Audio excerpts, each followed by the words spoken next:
আপাতত জেলেই থাকতে হচ্ছে রাজীব গান্ধী হত্যাকারীদের। শুক্রবার এই মামলা সাংবিধানিক বেঞ্চে পাঠিয়ে দিল সুপ্রিম কোর্ট। এর আগে তামিলনাড়ু সরকারের রাজীব হত্যাকারীদের মুক্তির সিদ্ধান্তকে চ্যালেঞ্জ করে সুপ্রিম কোর্টে যায় কেন্দ্র।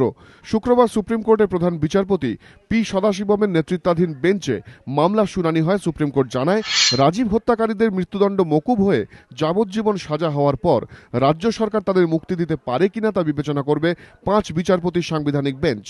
3 মাসের মধ্যে শুনানি শুরু হবে।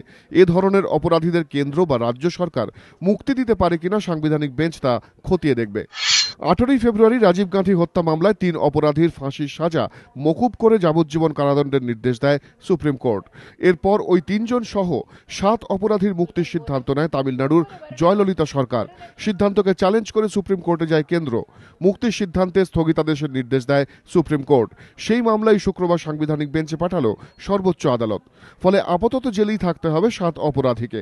1991 সালের 21শে মে চেন্নাইয়ের কাছে পেরাম্বুদুরের এক জনসভায় এলটিটিইর আত্মঘাতী হামলায় মৃত্যু হয় প্রাক্তন প্রধানমন্ত্রী রাজীব গান্ধীর। এবিপি আনন্দ।